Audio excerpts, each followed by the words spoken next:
రాష్ట్ర ప్రభుత్వం విద్యుత్ స్మార్ట్ మీటర్ల ప్రక్రియ నిలిపివేయాలి.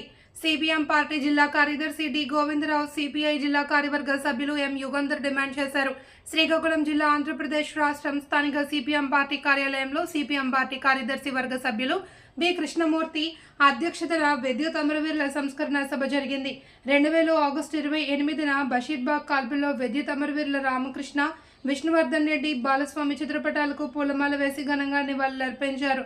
కేంద్రంలోని బీజేపీ ప్రభుత్వ ఆదేశాలకు లొంగి రాష్ట్రంలోని నివాస గృహాలకు విద్యుత్ ప్రీపెయిడ్ స్మార్ట్ మీటర్లు, వ్యవసాయ పంపు సెట్లకు మీటర్లు పెట్టాలి అని గత వైసీపీ ప్రభుత్వం నిర్ణయించింది.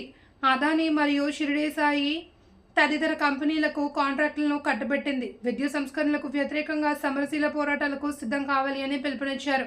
ఈ కార్యక్రమంలో వామపక్ష నాయకులు మోహన్ రావు, బీజీకే మూర్తి, శ్రీనివాస్, పి తేజ, ఎం మూర్తి, సూరయ్య తదితరులు పాల్గొన్నారు.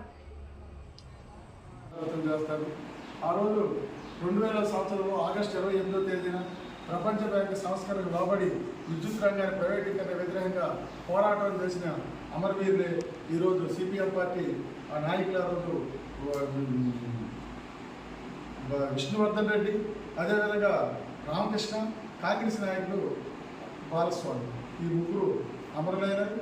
ఈరోజు ఏవైతే సంస్కరణలు వ్యతిరేకంగా పోరాటం చేయడమో ఈరోజు పాలకవర్గాలు అవే సంస్కరణలతో విద్యుత్ రంగాన్ని ప్రైవేటీకరణ చేయడం చూస్తాను. ఇవాళ స్మార్ట్ మీటర్లు వైఎస్ఆర్ ప్రభుత్వం తీసుకొస్తే దాన్ని వ్యతిరేకించి కోర్టులో వేసిన తర్వాత ఇందులో అవినీతి కూడా జరిగిందని చెప్పి టీడీపీ ప్రభుత్వం కోర్టులో వేసింది. ఇవాళ అధికారంలోకి వచ్చిన తర్వాత జగన్మోహన్ రెడ్డి ఈ స్మార్ట్ మీటర్లు పెట్టాలనుకుంటారు, అదే విధానం కొనసాగిస్తారు.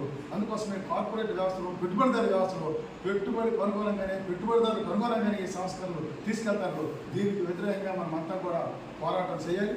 ఈ పోరాటం చేయకపోతే మాత్రం భవిష్యత్తులో విద్యుత్ అనేది ఎవరము వినియోగించుకునే పరిస్థితే మనకి ఎవరికి ఉండే ఉండదు. ఎందుకనంటే ఈ స్మార్ట్ మీటర్లే కానీ వచ్చినాయనంటే పీక్ సీజన్లో ఒక రేటు, నాన్ పీక్ సీజన్లో ఒక రేటు, ఆ డిమాండ్ బట్టి రేట్లు మారిపోతుంది. అందువల్ల ఏంటంటే ఈ విధానాల వ్యతిరేకంగా, ఈ సంస్కరణ వ్యతిరేకంగా మన భవిష్యత్తులో పోరాటమే ఈ అమరవీరుడికి ఇచ్చిన మన ఘనమైన నివాళులని చెప్పి తెలియజేస్తాం.